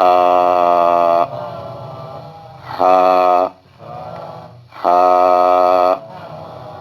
اب یہ حلق کے درمیان کا حصہ آ آ ہا ہا وا وا خا خا. اب یہ زبان کی جڑ اور کوے سے یہ دو حرف ادا ہوں گے. قا قا کا کا. اب یہ زبان کا درمیان کا حصہ اور سامنے والا تالو اور سے یہ تین حرف ادا ہوں گے. جا جا شا شا یا یا. زبان کی بائیں کروٹ اور بائیں طرف کی اوپر کی ڈاڑھوں کی جڑ تو یہاں سے ایک حرف ادا ہوگا. وا وا. زبان کی نوک دایاں کنارہ اوپر کے دائیں طرف کے چاروں دانتوں کے مسوڑے پھر تین دانتوں کے مسوڑے پھر دو دانتوں سے کے مسوڑے تو یہ تین حرف ہیں اس طرح سے ادا ہوں گے. پہلے چار سے پھر تین سے پھر دو سے. لا لا نا نا را را.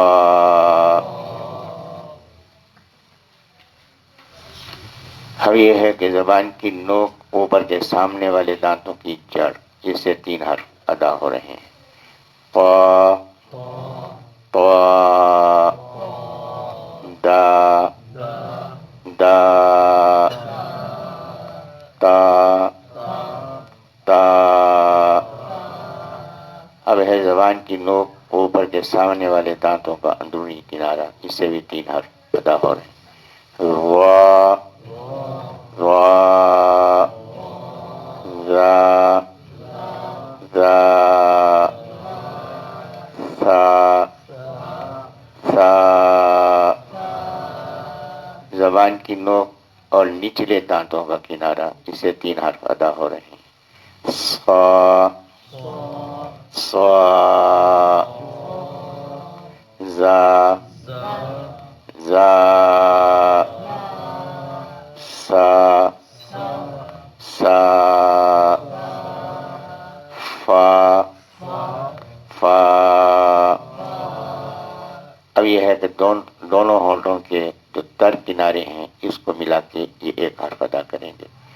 با با. اب یہ دونوں ہونٹ ہیں اور ان کے خشک کنارے باہر والے کنارے ملائیں گے تو ایک حرف ادا کریں گے. ما ما. اب دونوں ہونٹوں کی گلائی سے ادا کریں گے. وا وا. یہ دوسرا جز کی اسلامی عقائد. اسلامی عقائد میں ایک بات تو یہ ہے کہ اسلام کی بنیاد کلمہ طیبہ پر ہے.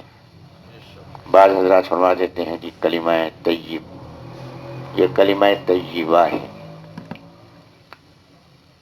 لفظی معنی تو پاکیزہ بات کے ہیں اور اس کے دو جز ہیں. پہلا جز توحید ہے اور یہ مقصود ہے. دوسرا جز رسالت ہے اور یہ ذریعہ مقصود ہے کہ توحید پر ایمان کب قبول ہوگا؟ رسالت کے ذریعے سے. تو پہلا جز توحید اور یہ مقصود ہے. دوسرا جز رسالت اور یہ ذریعہ مقصود ہے. تو یہ کلمہ طیبہ ہے لا الہ الا اللہ کہ اللہ کے سوا کوئی عبادت کے لائق نہیں. محمد الرسول اللہ محمد صلی اللہ علیہ وسلم اللہ کے رسول ہیں. مفہوم اس کا کیا ہے؟ مفہوم یہ ہے کہ اللہ کے سوا کوئی عبادت کے لائق نہیں. میں یہ بات کیوں مانتا ہوں؟ محمد صلی اللہ علیہ وسلم کے بتلانے سے مانتا ہوں. تو محمد صلی اللہ علیہ وسلم کی بات کیا قبول کرنے کے قابل ہے؟ جی ہاں. کیوں؟ رسول اللہ کہ وہ اللہ کے رسول ہیں. ان کی بات اپنی بات نہیں، ان کی بات اللہ کی بات ہے.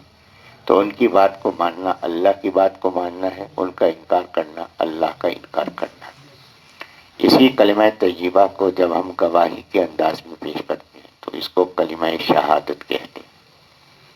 تو کلمہ شہادت میں وہی دو باتیں، اشہد ان لا الہ الا اللہ وحدہ لا شریک لہ واشہد ان محمدا عبدہ ورسولہ۔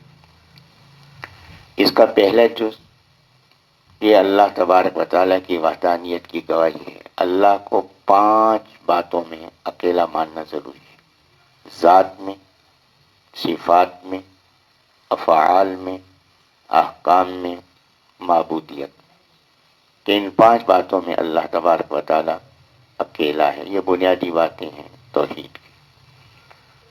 اور نبی علیہ السلام کے بارے میں 2 باتیں، عبدیت اور رسالت۔ عبدیت کس کو کہتے ہیں؟ عبدیت ہے حکموں پر پورا پورا عمل کرنا، کہ حضرت جو بھی کام کرتے ہیں وہ اللہ کے حکم پر ہے، اپنی طرف سے کچھ نہیں کرتے۔ اور دوسری بات رسالت، حضرت جو فرماتے ہیں وہ اللہ ہی کی طرف سے ہے، کہ اللہ کا پیغام انہوں نے کمی بیشی کے بغیر جیسا پیغام تھا وہ پہنچاتے ہیں، چاہے وہ پیغام قرآن کی شکل میں ہے، چاہے وہ پیغام حدیث کے ذخیرے میں موجود ہے، تو اس کو ماننا لازم ہے۔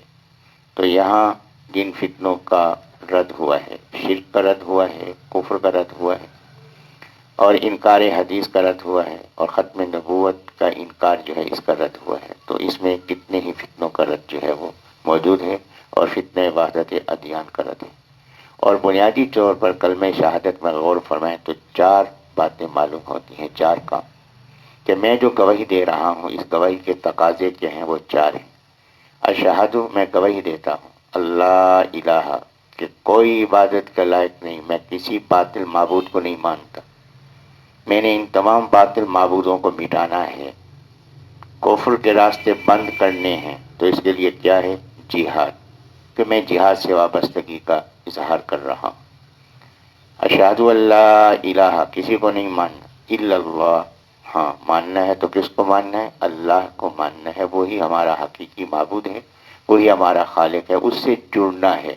اس جوڑنے کے عمل کو تبلیغ کہتے ہیں، کہ تبلیغ سے جوڑ پیدا ہوگا، کس سے؟ اللہ تبارک و تعالیٰ سے۔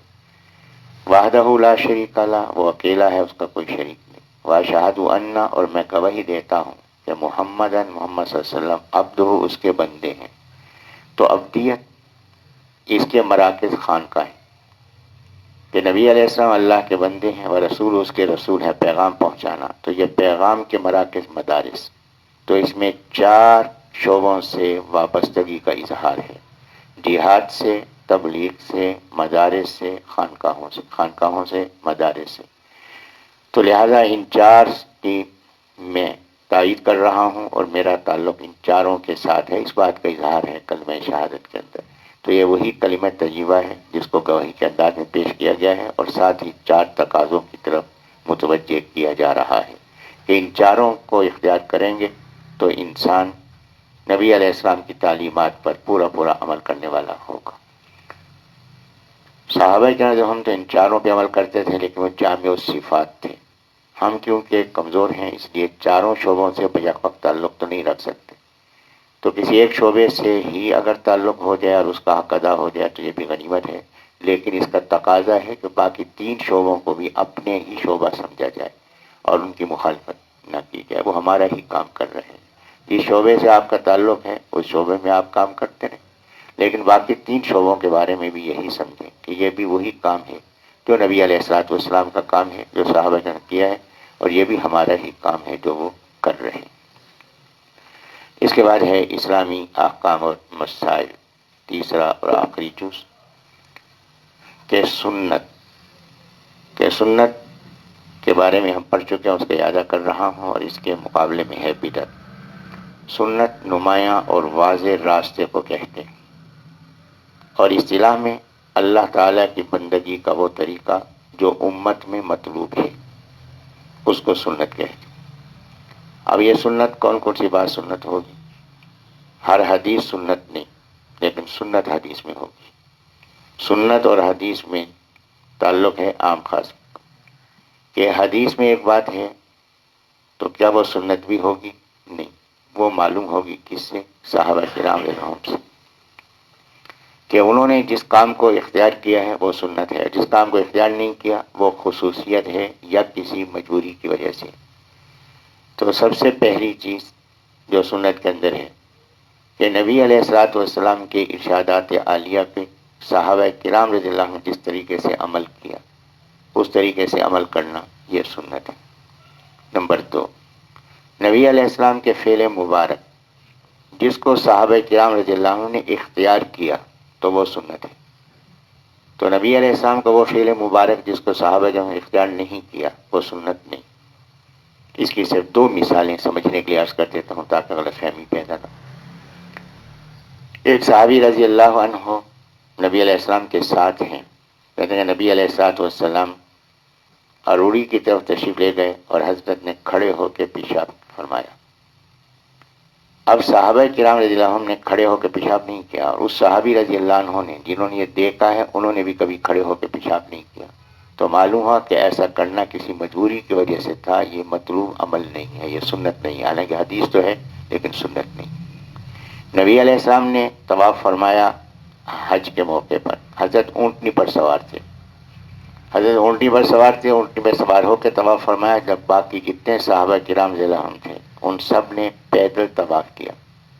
معلوم ہوا کہ اونٹنی پر طواف کرنا سنت نہیں، یہ ضرورت کے تحت تھا، حضرت دکھانا چاہتے تھے کہ طواف کا طریقہ یہ۔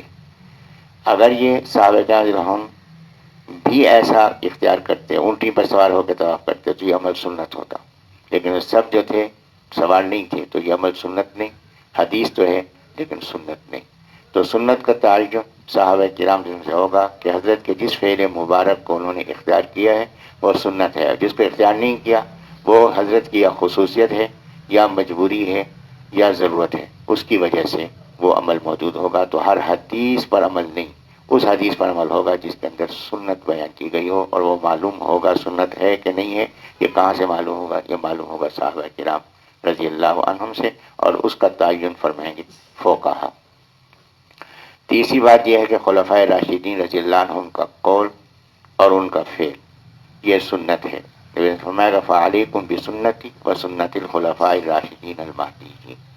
تو یہ ہدایت یافتہ خلفاء ہیں جو صحیح راستہ چلنے والے ہیں، ان کا طریقہ اختیار کرنا یہ سنت پر عمل ہوگا۔ چوتھی بات یہ ہے کہ صحابہ کرام رضی اللہ عنہم کا اجماعی عمل جو صحابہ نے کیا ہے وہ سنت ہے۔ اور پانچویں بات یہ ہے کسی صحابی رضی اللہ عنہ کا ایسا عمل جو اجماعی عمل سے ٹکراتا نہ ہو یا نبی علیہ السلام کے عمل سے ٹکراتا نہ ہو، تو صحابی رضی اللہ عنہ کا ایسا عمل جو ٹکراتا ہوگا وہ لا علمی کی وجہ سے ہوگا، دانستہ کوئی صحابی رضی اللہ عنہ نبی طریقے کی مخالفت نہیں کر سکتا۔ صحابہ کرام حجت ہیں، ان میں سے جس کے طریقے کو اختیار کریں گے نجات ہے، لیکن اس بات کا جائزہ لیا جائے گا کہ یہ جو عمل ہے صحابی رضی اللہ عنہ کا لا علمی کی وجہ سے تو نہیں، اس کا تعین فقہا کریں گے۔ جیسے کہ بعض حضرات کہتے ہیں کہ نماز وتر جو ہے 1 رکعت ہے، کہ کیوں؟ حضرت معاویہ رضی اللہ عنہ 1 رکعت وتر پڑھتے تھے۔ حضرت معاویہ رضی اللہ عنہ کا 1 رکعت وتر پڑھنا اس لحاظ سے ہے کہ ان کو وتر کو نہیں انہوں نے نبی السلام کی نماز وتر کو نہیں دیکھا، یہ گھر کی نماز ہے۔ نبی علیہ السلام کی ازواج مطہرات رضی اللہ عنہ فرماتی ہیں کہ نبی علیہ السلام نماز وتر 3 رکعت پڑھتے تھے، اور یہ بات روایت کی گئی ہے کہ پہلی رکعت میں سورۃ الاعلیٰ، دوسری رکعت میں سورۃ الکافرون، تیسری رکعت میں سورۃ الاخلاص پڑھتے تھے۔ اور ام المؤمنین عائشہ رضی اللہ عنہ سے ایک روایت ہے کہ تیسری رکعت میں تینوں آخری صورتیں پڑھتے تھے۔ تو لہٰذا حضرت معاویہ رضی اللہ عنہ پہ گرفت نہیں کہ ان کو یہ مسئلہ معلوم نہیں ہوا، لیکن مجھے اور آپ کو معلوم ہے، تو ہم اگر ایک وتر اختیار کریں گے تو ہم یقیناً کوتاہی کے مرتکب ہوں گے، کیونکہ یہ صحابہ کرام کے اجماعی عمل کے خلاف ہے۔ تو یہ 5 صورتیں ہیں کہ جو سنت کی حیثیت رکھتی ہیں۔ اب اس کے مقابلے میں ہے بدعت۔ بدعت کہتے ہیں نئے کام کو جو بظاہر اچھا معلوم ہو، وہ نیا کام ہو اور بظاہر اچھا معلوم ہو تو اس کو بدعت کہتے ہیں۔ اور شریعت کی اصطلاح میں یہ ہے کہ وہ کام جو دین سے تعلق رکھتا ہو، دنیا سے نہیں۔ حضرت پنکھے بھی تو نئے ہیں نا، آپ ان کو کیوں استعمال کر رہے ہیں؟ نہیں میرے محترم، یہ پنکھے یہ دین نہیں ہے، یہ دنیا ہے۔ تو وہ کام دین سے متعلق ہو اور وہ بذات خود مقصود ہو، ذریعہ نہ ہو۔ یہ آپ نے ٹوٹیاں لگائی ہوئی ہیں حضرت، یہ ٹوٹیوں سے وضو کرنا ثابت ہے میرے محترم؟ وضو مقصود ہے، ٹوٹیاں مقصود نہیں، ٹوٹیاں ذریعہ ہیں۔ تو وہ ذریعہ نہ ہو، مقصود ہو، کہ وہ عمل شریعت کے اندر مقصود ہو۔ تیسری بات یہ کہ اس کو ثواب سمجھ کر کیا جائے، کہ ثواب سمجھ کر کیا جائے، دینی کام ہو، بذات خود مقصود ہو، ثواب سمجھ کر کیا جائے، مگر شریعت کے چاروں مآخذ میں سے کسی مآخذ سے ثابت نہ ہو۔ چار مآخذ کون سے ہیں؟ قرآن مجید، سنت، اجماع اور اجتہاد اور قیاس۔ ان چار میں سے کسی سے ثابت نہ ہو اور ان تین کام سمجھ کر اس کو کیا جائے گا تو اس کام کو بدعت کہتے ہیں۔ اور بدعت کے اسباب کیا ہیں؟ بدعت کے اسباب ہیں لا علمی، کہ پتہ ہی، جہالت اور شیطانی دھوکہ، کہ شیطان نے اللہ تعالیٰ سے کہا تھا کہ اللہ میں ان کو چار اطراف سے گمراہ کروں گا، سامنے سے، پیچھے سے، دائیں سے، بائیں سے۔ سامنے یہ ہے کہ آخرت کا سفر ہے، آخرت سے غافل کر دوں گا۔ پیچھے سے کہ دنیا چھوڑ کے جا رہا ہے، دنیا کی کشش پیدا کر دوں گا۔ دائیں سے کہ نیکی کا کام سمجھ کر کریں گے جو شریعت سے ثابت نہیں ہوگا اور اسی کام میں بڑھتے چلے جائیں گے۔ بائیں سے گناہ کی لذت میں مبتلا کر کے ان کو گمراہ کروں گا۔ تو یہ دائیں طرف والی جو گمراہی ہے سب سے زیادہ شدید ہے، کہ اس میں توبہ کی توفیق نہیں ہوتی۔ کیوں؟ اس لیے کہ اس کو غلط سمجھتا ہی نہیں۔ جب غلط نہیں سمجھتا تو توبہ کیوں کرے گا؟ اس کو تو نیکی سمجھ رہا ہے۔ تو لہذا یہ شیطانی دھوکہ ہے۔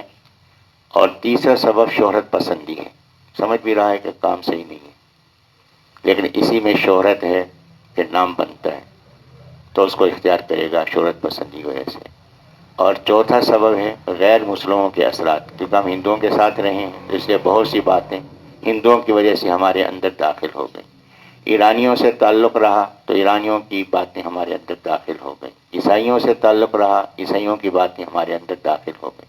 تو یہ بدعات جو پیدا ہوتی ہیں ان چار اسباب سے پیدا ہوتی ہیں، ان پہ نظر رہے گی تو اللہ بدعت سے حفاظت فرمائیں۔ اس کے بعد ہے کہ وضو کے بارے میں، کہ وضو کی سنتیں کون کون سی ہیں۔ وضو کے فرض چار ہیں، اس پہ گفتگو اس سے پہلے ہو چکی ہے۔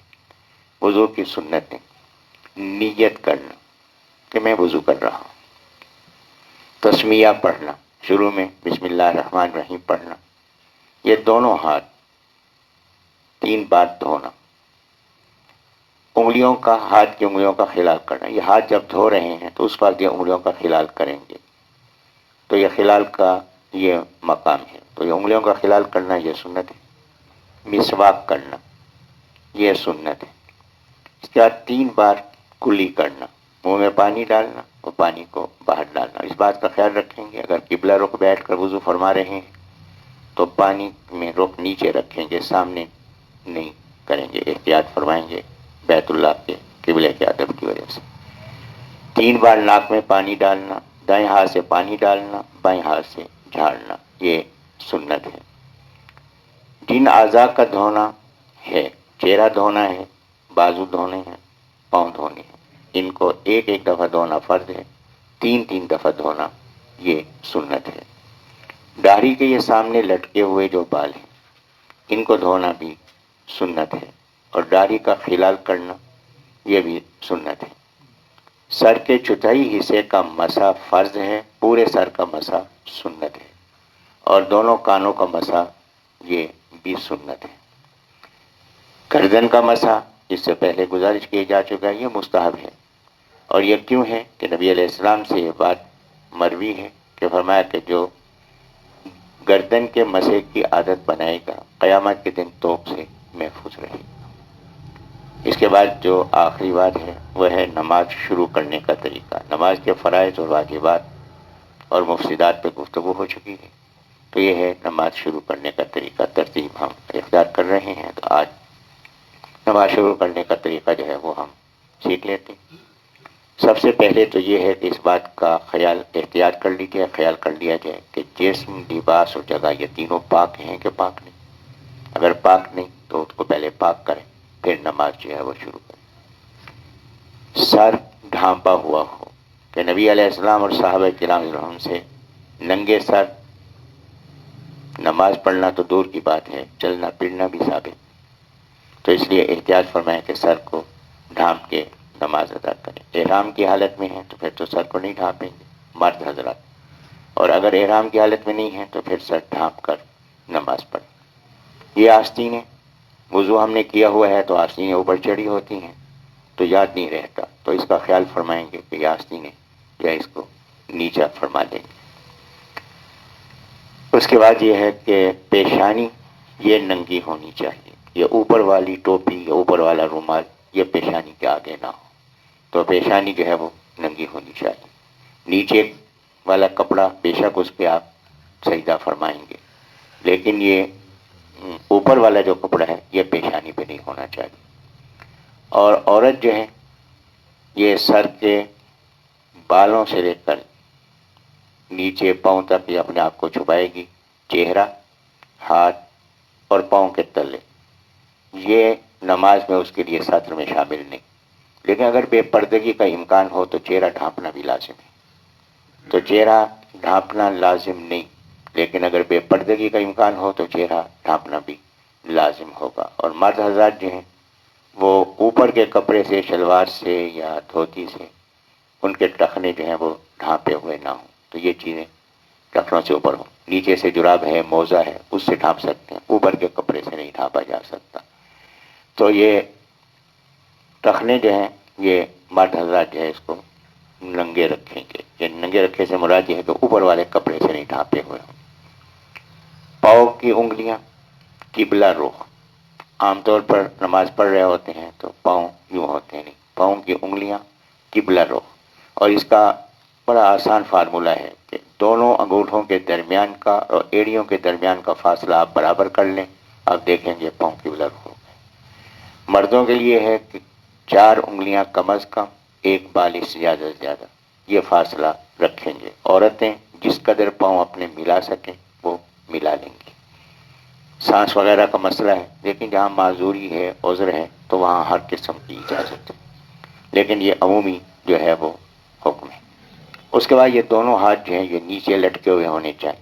بعض حضرات جو ہے اقامت ہو رہی ہوتی ہے تو ہاتھ باندھے ہوئے ہوتے ہیں، یا ہاتھ یوں رکھے ہیں یا ہاتھ پیچھے کیے ہوئے ہیں، تو اس حالت میں ہاتھ جو ہیں یہ بالکل نیچے کومے کی طرح سے لٹکے ہوئے ہونے چاہیے۔ نماز شروع کرنے سے پہلے تو یہ ہاتھ نیچے جو ہے وہ لٹکا دیں گے۔ اب نگاہ جو ہے یہ قبلے کی طرف ہوگی، سر میں جھکاؤ پیدا نہیں ہوگا، سامنے قبلے کی طرف جو ہے وہ دیکھیں گے۔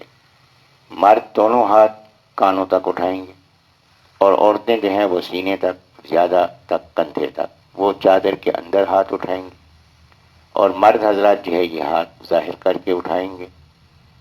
سردی کی شدت ہے تو اندر بھی اٹھایا جا سکتا ہے، تو یہ کانوں کے برابر، کان سے لگنا ضروری نہیں، کانوں کے برابر ہوں۔ اور صورت یہ ہے کہ یہ ہتھیلی اس کا رخ قبلے کی طرف ہو، اگر کانوں کی طرف ہو نماز ہو جائے گی، لیکن فضیلت یہی ہے کہ ہاتھوں کا رخ قبلے کی طرف ہو، اور انگلیاں نہ آگے جھکی ہوں نہ پیچھے جھکی ہوں، یہ سیدھی آسمان کی طرف ہونی چاہیے۔ تو انگلیوں میں فاصلہ طبی ہونا چاہیے، نہ یہ بالکل ملا کے کھڑے ہوں نہ یوں کھول کے کھڑے ہوں، تو یہ طبی فاصلہ ہونا چاہیے۔ اس کے ساتھ ہی اللہ اکبر کہیں گے، اور اللہ اکبر کہتے ہی ہاتھ نیچے چھوڑے بغیر اس کو باندھیں گے، کہ بعض حضرات کی عادت ہے کہ اللہ اکبر کہہ کر پھر ہاتھ باندھتے ہیں، نہیں، اللہ اکبر کہتے ہی ہاتھ باندھیں گے۔ اور یہ تکبیر اولیٰ کہنے میں 3 شرطیں، ایک شرط یہ ہے کہ جسم ساکن ہو، حرکت میں نہ ہو، اور دوسری بات یہ ہے کہ جسم سیدھا ہو، جھکا ہوا نہ ہو، اور تیسری بات یہ ہے کہ پوری طرح سے قبلہ رخ ہوں۔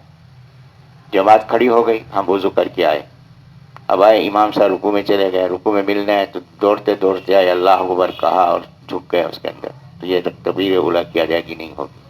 تکبیر اولیٰ کی ادائیگی کے لیے، تکبیر اولیٰ فرض ہے، اس کی ادائیگی کے لیے 3 باتیں ضروری ہیں، کہ جسم ساکن ہو، جسم سیدھا ہو، رخ قبلے کی طرف ہو، یہ 3 باتیں ہوں گی، اب اللہ اکبر کہیں گے تو یہ نماز جو ہے یہ شروع ہو گئی، اور ہاتھ باندھ لیں گے تو اب دوسرا عمل شروع ہوگا قیام کا، جس پر انشاءاللہ آئندہ گفتگو ہوگی۔ اللہ مجھے بھی آپ کو بھی صحیح عمل کرنے کی اور صحیح فہم کی توفیق عطا فرما دے۔ وآخر دعوانا الحمدللہ رب العالمین الرحمن الرحیم مالک یوم الدین اللہم صلی وسلم وبارک علی سیدنا مولانا محمد وبارک وسلم